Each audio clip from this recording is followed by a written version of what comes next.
찬송가 446장 찬송하시면서 새벽 예배 하나님 앞에 드리시겠습니다.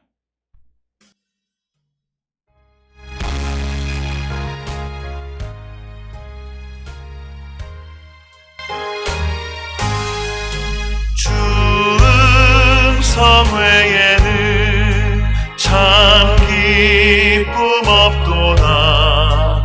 날 사랑하신 주 늘 계시옵소서. 기쁘고 기쁘도다. 항상 기쁘도다. 나 주께 왔사오니 복 주옵소서. 나 주께 왔으니 복 주시옵소서. 주 함께 계시면 근심이 이기네. 기쁘고 기쁘도다. 항상 기쁘도다. 나 주께 왔사오니 복 주옵소서. 주 떠나가시면 내 생명 헛되네. 기쁘나 슬플 때 늘 계시옵소서. 기쁘고 기쁘도다. 항상 기쁘도다. 나 주께 왔사오니 복 주옵소서.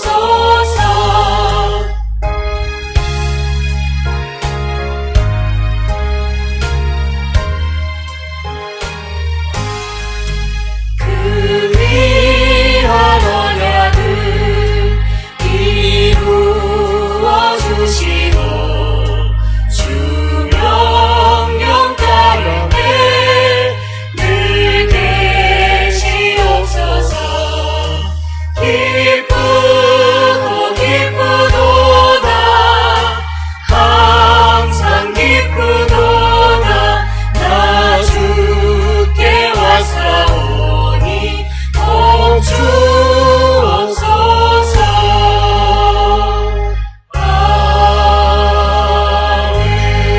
아멘. 여호와께서 빈궁한 자의 기도를 돌아보시며 그들의 기도를 멸시하지 아니하셨도다. 아멘. 사랑과 은혜가 충만하신 아버지 하나님 은혜를 감사합니다. 오늘도 잠자는 영혼을 깨우시고 주님 앞에 나와 주를 찬양하며 예배하며 주께 영광 돌리는 거룩한 성도 되게 우리를 부르시니 하나님 은혜를 감사합니다. 아버지께서 우리를 통하여 세상을 구원하는 놀라운 역사를 이루기 위하여 우리를 부르셨고, 우리가 부족하고 연약하지만 우리를 통하여 세상 구원의 놀라운 역사를 이루시는 하나님의 그 자비와 긍휼을 기억할 때에 항상 감사와 찬송과 영광을 주께 돌리는 우리 모든 성도 되게 하나님 인도하여 주시옵소서. 아버지, 우리가 이 땅을 살아갈 때마다 오직 주님만을 바라보며 나가는 거룩한 백성이 되게 하시고, 하나님의 뜻 가운데에서 주의 영광 가운데 나가는 귀하고 복된 자들이 되게 우리를 축복하시고 하나님 복 내려 주시옵소서. 아버지, 우리가 연약합니다. 우리가 부족합니다. 그러나 주님이 우리와 함께 하시고 성령께서 우리에게 능력을 주시면 능히 우리가 무엇이든지 맡은 바 사명에 충실한 삶을 살아갈 수 있사오니, 아버지, 우리에게 성령의 충만함을 허락하여 주시고 성령의 능력 안에 살아가는 거룩한 백성이 되게 주님 우리를 인도하시고 복 내려 주시옵소서. 아버지, 우리가 이 땅을 살아갈 때마다 항상 주님만을 바라보는 거룩한 백성들이 되게 하여 주시옵고, 하나님의 영광 가운데 나가기에 부족함이 없는 거룩한 백성이 되게 우리 모두를 인도하시고 하나님 축복하여 주시옵소서. 오늘도 주 앞에 나와 예배하는 우리 모든 성도들에게 하나님 크신 은총으로 함께하여 주시옵고, 오늘 우리에게 주신 사명이 무엇인지를 깨닫고 그 사명 안에 살아가기를 결단하는 우리 모두가 되게 하나님 인도하시고 복내려 주시옵소서. 누구도 연약하지 않게 하시고 누구도 부족하지 않게 하시고 항상 하나님만을 바라보며 나가는 우리 모든 성도, 그래야 우리가 성령의 능력 안에서 하나님 주신 사명을 이루어가는 능력 있는 하나님의 백성들, 그리고 우리가 어느 곳에 있든지 간에 항상 빛되게 하시고 소금되게 하여 주셔서 우리를 통한 하나님의 놀라운 구원의 역사가 나타나게 인도하여 주시옵소서. 오늘도 주 앞에 나와 예배하는 우리 모든 성도들에게 하나님 크시는 종으로 함께하여 주시고 그들이 어디서 무엇을 하든 어떠한 삶을 살아가든지 간에 항상 주님만을 의지하며 나가는 거룩한 백성들이 되게 하나님 인도하시고 복내려 주시옵소서. 연약하지 않게 하시고 부족하지 않게 하시고 주님이 함께 계심으로 말미암아 근심 걱정 가운데 빠지는 자 되지 않게 우리를 이끄시고 하나님 축복하여 주시옵소서.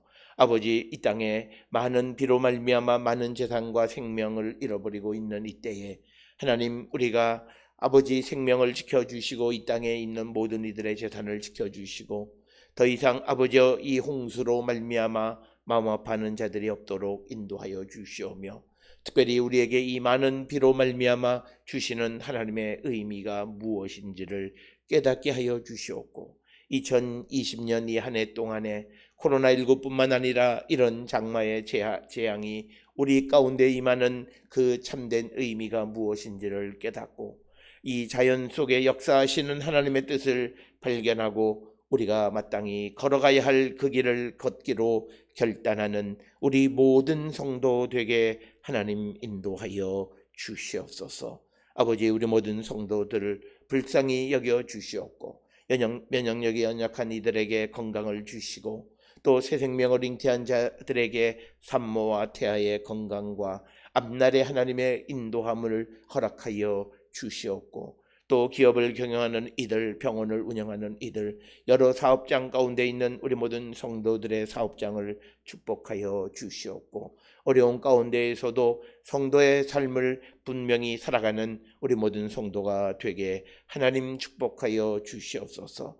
뿐만 아니라 아버지, 우리 모든 성도들의 직장 위에도 은혜를 더하여 주셔서 아버지 직장 가운데에서 우리 성도들이 성도가 행해서는 안 되는 일들을 하지 않도록 아버지 지켜주시고 모든 유혹을 이길 수 있도록 인도하여 주시옵고 많은 사랑 가운데에서 내가 그리스도인임을 드러내고 또 빛으로 또 우리가 소금의 삶을 살아가는 우리 모든 성도가 되게 인도하시고 복내려 주시옵소서.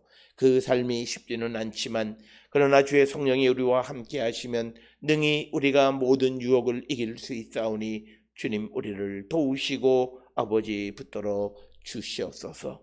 우리의 성도들 가운데에 집을 떠나 해외에 거주하는 이들, 지방에 거주하는 이들, 학업 가운데 있는 이들 아버지 기억하여 주시고 그들이 애쓰고 수고하는 모든 것에 하나님의 능력이 나타날 수 있도록 인도하여 주시며 어느 곳에 있든지 나를 그곳에 보내신 하나님의 뜻이 무엇인지를 깨닫고 내가 일이든 학업이든 그것 때문에 하나님 앞에 내가 지금 이 시간 해야 될 일들을 게을리하지 않는 우리 모든 성도 되게 인도하여 주시옵소서.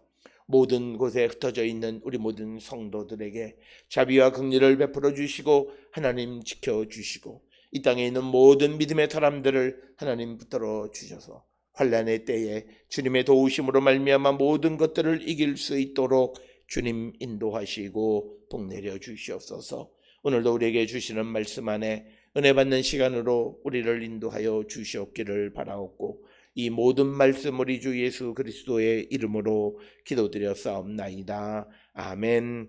하늘에 계신 우리 아버지여, 이름이 거룩히 여김을 받으시오며 나라가 임하시오며 뜻이 하늘에서 이루어진 것 같이 땅에서도 이루어지이다.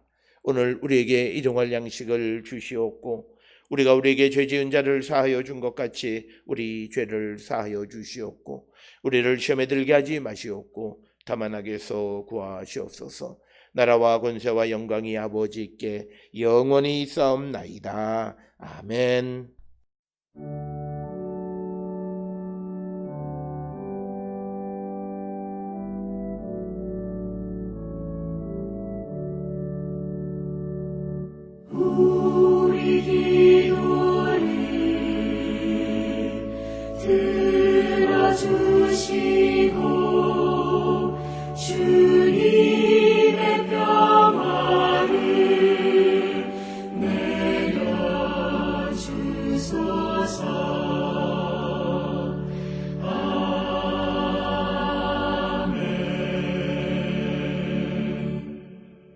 오늘 이 아침 우리에게 주시는 하나님의 말씀 사도행전 16장 11절에서 15절의 말씀이 되겠습니다. 사도행전 16장 11절에서 15절에 있는 말씀 한 목소리로 합독하시겠습니다. 우리가 드로아에서 배로 떠나 사모드라게로 직행하여 이튿날 네아폴리로 가고 거기서 빌립보에 이르니 이는 마게도냐 지방의 첫 성이요 또 로마의 식민지라. 이 성에서 수일을 유하다가 안식일에 우리가 기도할 곳이 있을까 하여 문 밖 강가에 나가 거기 앉아서 모인 여자들에게 말하는데 두아디라시에 있는 자색 옷감 장사로서 하나님을 섬기는 루디아라 하는 한 여자가 말을 듣고 있을 때 주께서 그 마음을 열어 바울의 말을 따르게 하신지라. 그와 그 집이 다 세례를 받고 우리에게 청하여 이르되 만일 나를 주 믿는 자로 알거든 내 집에 들어와 유하라 하고 강권하여 머물게 하니라. 아멘. 오늘 우리가 함께 읽은 사도행전 16장 11절에서 40절에 있는 말씀은 이제 바울 일행이 빌립보에서 이제 그 루아디다를 만나서 그 여인을 개종시키는 이야기가 오늘 우리가 함께 읽은 사도행전 16장 11절로부터 18절에 나오는 그런 말씀이 되겠습니다. 사도행전 16장 11절로부터 40절까지는 바울이 빌립보로 가서 그 빌립보에서 전도하는 것에 대해서 구체적으로 기록하고 있는데 그 가운데 오늘 우리가 읽은 11절에서 15절은 그 루디아의 회심에 대해서 기록하고 있고 그리고 이제 16절로부터 18절까지는 여종에 대해서 그리고 16장 19절로부터 34절은 바울과 실라가 빌립보 감옥에 갇혔다가 그 구원되어지는 이야기를 기록하고 그 다음에 마지막 16장 35절로부터 40절에서는 바울이 빌립보를 떠나는 이야기로 구성이 되어져 있습니다. 따라서 오늘 주시는 16장 11절로부터 15절에 있는 말씀은 이제 그 바울이 드로아에서부터 이제 빌립보까지 도착하는 그 과정에 대해서 기록하고 있는 것이 11절로부터 12절까지의 말씀이 되겠습니다. 그런데 우리가 이제 사도행전을 읽어보면 오늘 주시는 본문의 말씀에 16장 11절에 보게 되면 거기에 우리가라고 하는 이런 기록이 되어 있고 이것은 이 사도행전 16장 11절로부터 17절뿐만 아니라 또 20장 5절부터 15절이나 21장 1절로부터 18절 그리고 27장 1절부터 28장 16절까지에 보게 되면 우리라고 하는 것이 등장을 합니다. 그러면 이 우리라고 하는 것은 우리가 잘 아는 것처럼 이 사도행전을 기록한 누가의 입장에서는 1인칭으로 기록이 되어 있습니다. 그래서 오늘 주시는 이 본문에도 우리가 그렇다면 여기서 우리가 할 수 있는 질문은 누가가 바울 일행과 같이 전도 여행을 했는가라고 하는 것. 그래서 그것을 직접 경험했기 때문에 우리라고 하는 표현으로 기록하는 것이 등장하는가라고 하는 그런 질문이 있고 또 하나는 우리가 이 사도행전에서 앞에서 말씀드린 것처럼 우리로 시작하는 그런 부분들은 어떤 독립적인 그 선교 여행에 관한 자료인데 그것을 나중에 누가가 채용해서 사도행전을 기록할 때 사용한 것이다. 이렇게 사용한 것이 아닌가라고 하는 그런 생각을 갖게 되어집니다. 그러나 우리가 이 사도행전을 통해서 우리가 정확하게 그 우리로 시작하는 이야기들이 어디서 기원을 했는지라고 하는 것을 쉽게 이야기하기는 어렵지만 그러나 많은 주석가들은 어떤 부분에서 누가가 이 바울 일행과 함께 선교 여행에 동행했을 것이다 이렇게 추정을 하고 있습니다. 그래서 어떤 주석가들은 이 우리 부부는 실제로 사도행전의 저자라고 생각하는 누가가 직접 바울과 바울 일행과 함께 경험했던 것을 기록하는 것이다, 이렇게 주장을 합니다. 그래서 우리가 본문을 읽을 때 갑자기 우리라고 하는 1인칭 복수형이 등장하는 부분에 대해서 그런 생각들을 가지고 있다라고 하는 것을 우리가 아셔야 되겠고, 오늘 주시는 11절 12절에 있는 말씀은 이제 바울과 그 일행의 이동에 대해서 기록하고 있는데, 드로아로부터 시작을 해서 빌립보까지인데 이 거리는 대략 한 200여 킬로 정도 되는 것으로 우리가 추정을 할 수 있습니다. 그래서 그 노정을 구체적으로 기록하는데 드로아에서 배를 타고 사모드라게로 갔다라고 하는 것이고, 그리고 사모드라게에 도착해서 그 다음 날에 네아폴리로 갔다, 이렇게 기록을 하고 있습니다.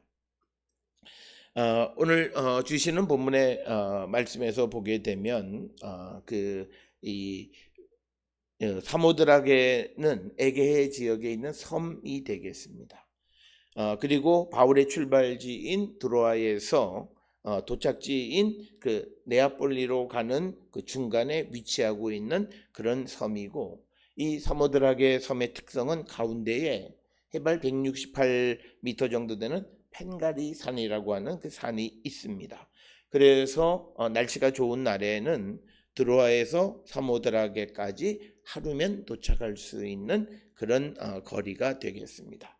그래서 드로아에서 그 사모드라게까지 하루, 그래서 그 다음 날 다시 사모드라게에서 네아폴리로 갔다, 이렇게 기록을 하고 있습니다. 그래서 11절에서는 구체적인 바울 일행의 그 선교 여행 과정을 기록을 하고 있고, 그러면서 이제 12절에 여기서 말하는 거기서는 네아폴리에서 그 빌립보에 이르니, 여기서 네아폴리에서 빌립보는 네아폴리에서 좀 더 내륙으로 한 16km 정도 이동을 하면 그곳에 빌립보라고 하는 곳이 있습니다.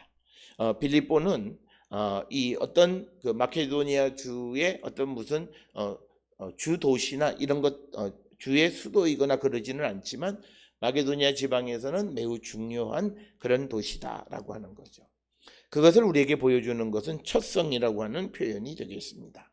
이 말은 헬라어 프로테폴리스라고 하는, 이 프로테폴리스라고 하는 단어의 의미는 주요한 도시, 그러니까 리딩 시티라고 하는 그런 의미가 되겠습니다. 그것을 오늘 우리 본문에서는 첫 성이다, 이렇게 기록을 하고 있는데, 특별히 이 빌립보가 중요한 것은 주변에 구리나 은이나 금 매장이 많고 또 아주 비옥한 그런 어떤 평야지대로 둘러싸여져 있는 그런 지역이 되겠고, 그래서 경제적으로 부유한 곳이고 또 농사도 잘 되고 또 어떤 광물이 많아서 부유한 곳이 되기 때문에 이런 곳의 특성은 이 빌립보는 많은 신들을 섬기는 곳이었다라고 하는 겁니다. 따라서 우리가 바울이 전도 여행을 하면서 특별히 하나님께서 마게도니아의 이 빌립보 지역으로 보내셨던 것에는 그런 의미가 있다라고 하는 거죠.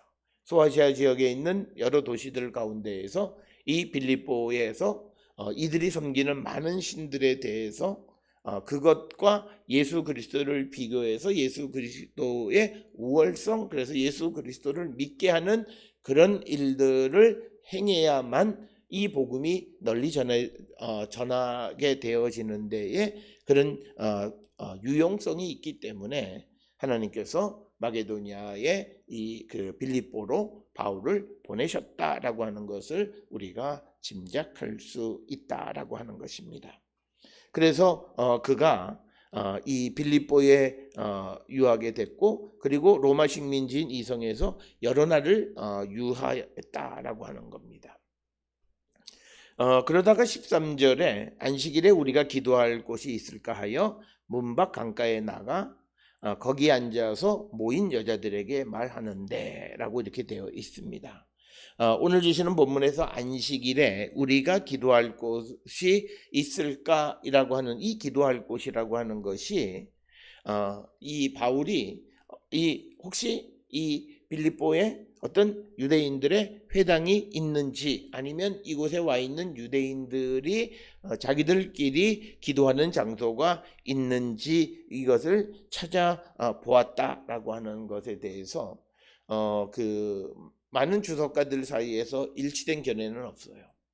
그래서 이 유대인들에게 있어서 왜 이 13절에 나와 있는 우리가 기도할 곳이라고 하는 것을 그 유대인들의 회당을 찾았다라고 해석을 하냐면 그 유대인들에게 있어서 회당에 대해서 기도하는 장소다 이렇게 불리기도 했기 때문에 그렇습니다. 그래서 아마도 13절에 그 바울이 우리가 기도할 곳이 있을까 하여라고 하는 이것이 회당이었는가라고 하는 의문을 가질 수도 있다라고 하는 것이고, 또 어떤 이들은 이 빌립보에 유대인들을 위한 회당이 없었다. 그래서 이 우리가 기도할 곳이 회당이냐 아니면 이곳에 있는 유대인들의 어떤 비공식적인 자기들끼리의 어떤 기도 모임의 장소를 의미하는가라고 하는 것에 대해서 많은 논쟁이 있었다라고 하는 것이고, 또 오늘 주시는 본문의 말씀에 보면 문 밖 강가에 나갔다 이렇게 기록이 되어 있습니다. 오늘 주시는 이 본문에서 빌립보가 간 그 강은 강기테스라고 하는 강이고, 이곳에서 이제 루디아가 세례를 받게 되고, 이 강기테스 강은 안기테스 혹은 크레니테스라고도 불리기도 합니다. 우리가 고대시대 때의 여러 지명들에 대해서 우리가 성지순례를 가보면 성경의 지명과 현재의 지명 사이에 차이가 있는 것을 볼 수 있습니다. 과거에 불렀던 이름대로 불려지는 경우도 있지만 그렇지 않은 경우도 있는데, 오늘 우리가 보는 이 강가라고 하는 것은 빌립보에 흐르는 강기테스 강이었는데, 이 강은 이제 안기테스나 오늘날은 안기테스라 이렇게 부르고, 또 그리스 사람들에게는 크레니테스 강이다. 그래서 각 민족에 따라서 그 강에 대해서 부르는 이름이 다양한 그런 강 가운데 하나가 바로 빌립보에 있는 그런 강가였다라고 하는 것이고, 그리고 이 강가라고 하는 곳은 어느 정도 도시로부터 떨어졌다라고 하는 그런 의미도 된다라고 하는 겁니다. 자, 그렇다면 왜 오늘 주시는 13절에서 바울이 기도하는 장소로 강가에 가서 그 기도하는 장소를 찾았을까라고 하는 것에 대해서 우리가 질문을 할 수 있는데,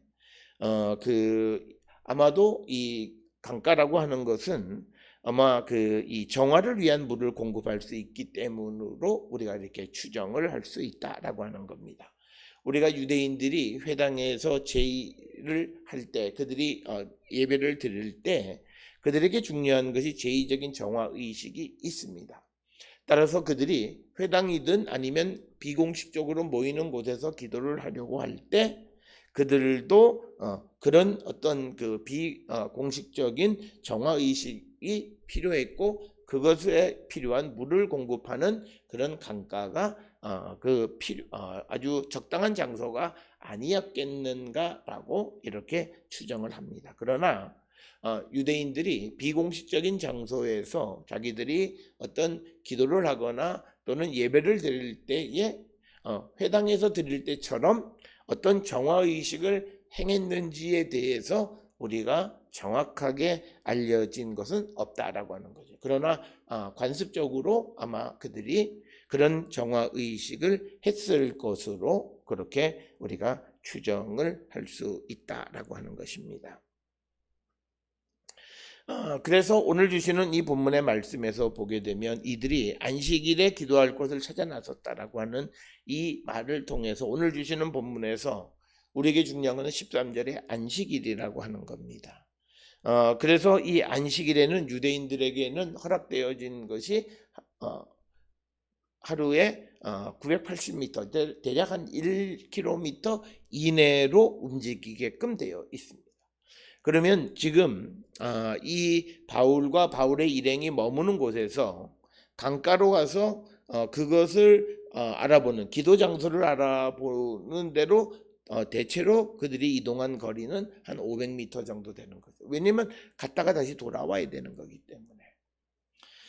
그래서 오늘 주시는 본문의 말씀에서 보면 이들이 그 이동한 거리는 왕복 1km 이내. 그래서 유대인들이 사는 마을에는 항상 1km 이내 반경 이 500m 왕복 1km 이내에 회당이 있습니다. 그래서 유대인들이 살아가는 그런 마을들에 보면 회당의 수가 많은 이유는 바로 그들이 안식일에 걸을 수 있는 거리가 1km로 제한이 되어 있다라고 하는 겁니다. 우리가 이런 표현은 사도행전 1장에서도 이제 그 예수님이 그 승천하시는 것을 목격하고 제자들이 다시 마가의 다락방으로 갈 때 안식일에 가기에 적당한 거리라고 하는 거죠. 그것은 대략 1km 이내의 거리라고 하는 그런 의미가 되겠고, 따라서 오늘 주시는 이 13절에도 바울과 바울의 일행이 기도할 곳을 찾아 나서긴 했지만 그러나 그것은 왕복 1km 이내에 그 문 밖에 있는 강가에 나가서 거기에 봤더니 여자들이 모여 앉아 있었다라고 하는 겁니다. 그런데 이 여인들이 왜 거기에 모여 앉아 있었는지라고 하는 것에 대해서는 전혀 설명을 하지 않습니다. 그것은 그 지금 사도행전을 기록하고 있는 그 목적이 그 여인들의 어떤 사적인 생활의 중심이 아니다라고 하는 거예요. 복음이 핵심이다라고 하는 겁니다. 그래서 그 사람이 누구라, 그 다음에 그 사람들이 무슨 얘기를 했고 왜 거기에 모여 있고 하는 그런 것에 대해서 전혀 언급하고 있지는 않다. 그러면서 14절에 두아디라시에 있는 자색옷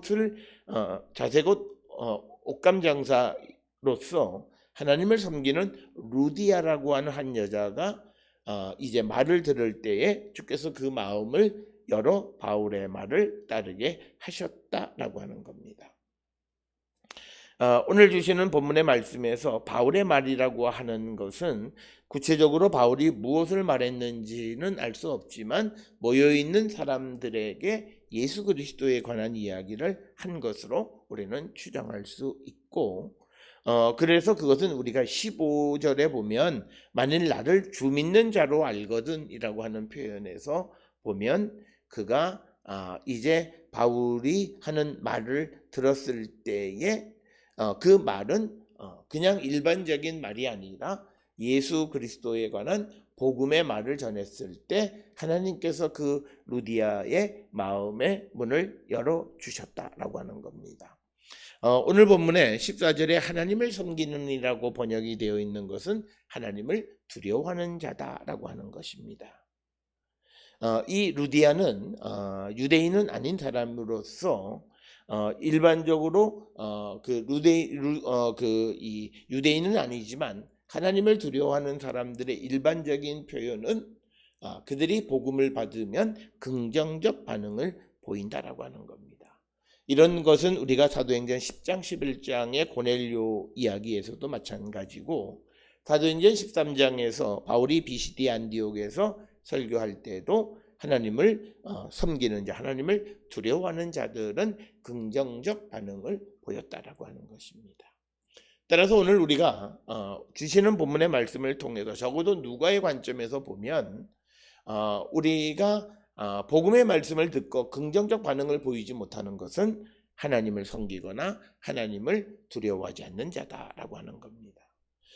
그래서 오늘 우리가 살아가는 이 세상에 교회를 출석하는 종교인들은 많이 있지만 그러나 그들이 정말 하나님을 섬기고 하나님을 두려워하는 삶을 살아가는 사람의 수가 과연 얼마나 되는가. 성경에서 말하는 신자라고 하는 자들은 하나님을 섬기고 하나님을 두려워하는 자인데 오늘날 신자라고 하는 사람들은 하나님을 두려워하는 것과는 관계없이 그저 교회에 여러 가지 목적으로 출석하는 사람들이다라고 하는 거예요. 그래서 오늘 우리는 주시는 이 본문의 말씀에서 왜 우리가 복음에 대해서 긍정적 반응을 보이지 못할까? 복음을 전하면 왜 항상 부정적 반응을 보이고 또 전혀 예상치 못했던 반응을 보이는 이유는 뭘까? 그것은 간단하게 대답할 수 있는 것이 누가의 관점에서는 하나님을 두려워하지 않고 하나님을 섬기지 않기 때문에 그 복음에 대해서도 부정적 반응을 보인다라고 하는 겁니다. 오늘날 우리가 복음을 전하는 데 있어서 전하는 자도 항상 사람들이 이 복음에 대해서 부정적 반응을 보일 것이다라고 하는 그런 전제를 가지고 복음을 전하는 사람들의 가장 큰 특성은 그들이 하나님을 두려워하지 않기 때문입니다. 오늘 바울이 복음을 전할 때 그 복음이 거절당한다라고, 그는 복음으로 말미암아 거절당하고 돌에 맞아서 거의 죽을 뻔한 경험을 많이 했음에도 불구하고 그가 그 복음을 지속적으로 전하는 것은 그 복음에 대해서 긍정적 반응을 보이는 사람이 있다라고 하는 확신 속에서 그 말씀을 전하는 것이다라고 하는 거예요. 그러니까 우리가 복음을 전하는 자가 하나님을 섬기거나 하나님을 두려워하지 않으니까 그 복음은 열매를 맺을 수가 없다라고 하는 겁니다. 따라서 오늘 주시는 14절 그리고 사도행전 전체에서 하나님을 섬기는 자 혹은 하나님을 두려워하는 자들은 복음에 대해서 긍정적 마음을 갖게 되어지고, 그럴 때 오늘 주시는 본문의 핵심은 주께서 그 마음을 열어서 바울의 말을 따르게 했다. 그래서 선포되어지는 복음을 듣고 그 마음을 열어준 것은 하나님이시다라고 하는 거예요.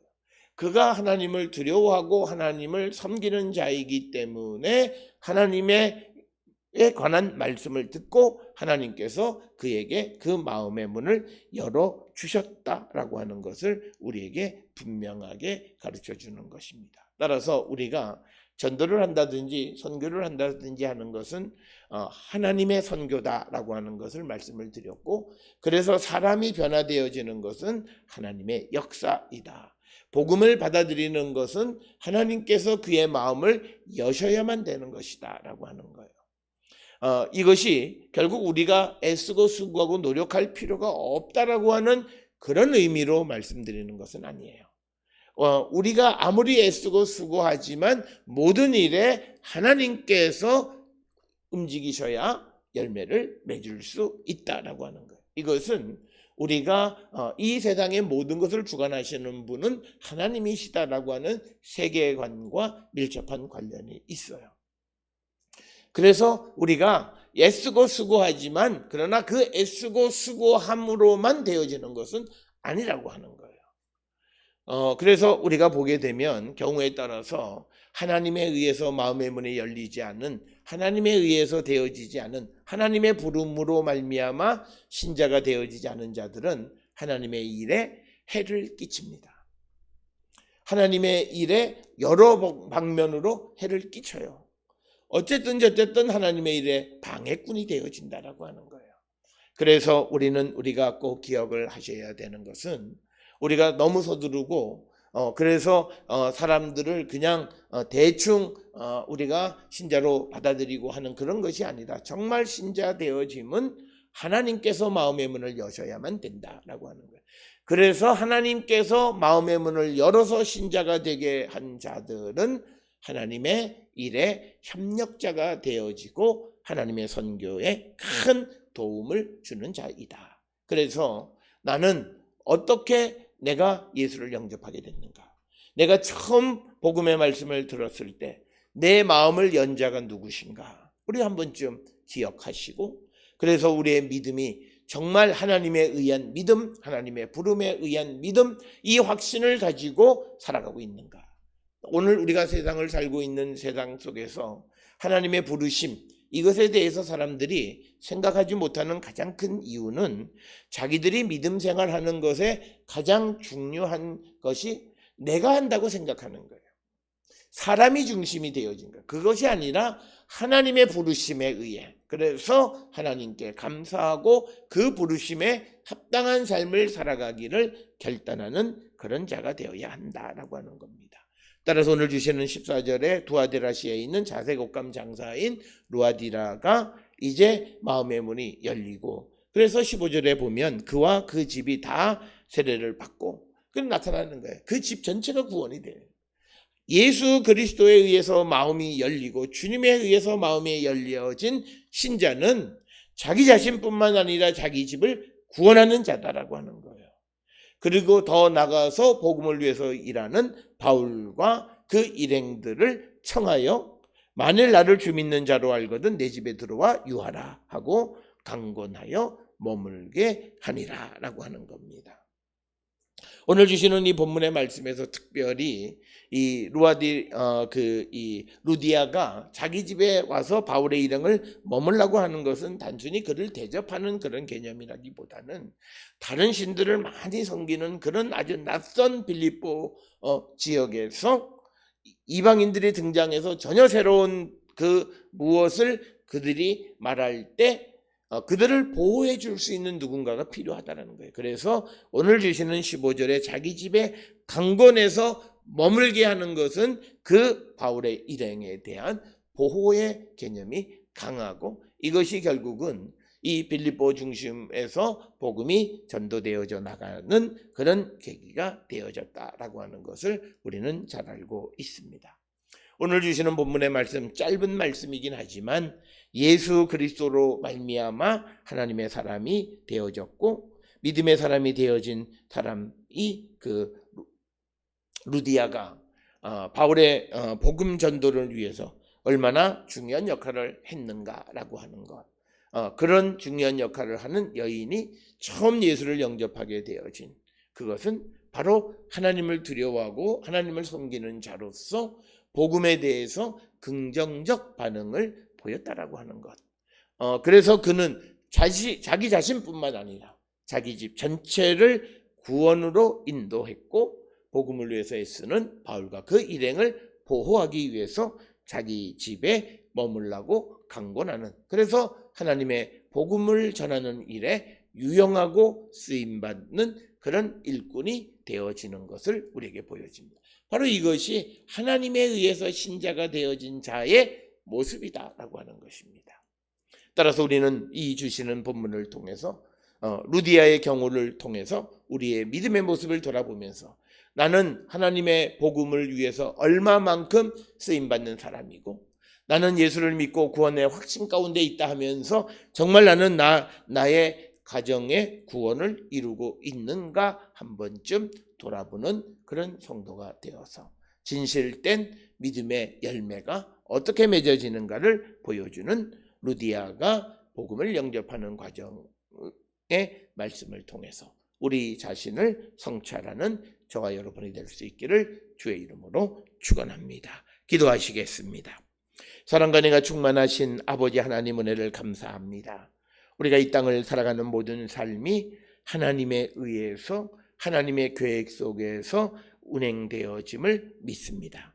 주님, 우리가 이 땅을 살아갈 때에 오직 하나님에 의해서 믿어지게 하시고 하나님에 의해서 움직여지는 믿음의 사람, 하나님을 두려워하고 하나님을 경외하는 진실된 성도가 되게 인도하여 주셔서 하나님의 복음을 위하여 그리스도의 일을 위하여 하나님의 일에 쓰임받는 일꾼으로 사용되어지는 우리가 되게 인도하시고 복내려 주시옵소서.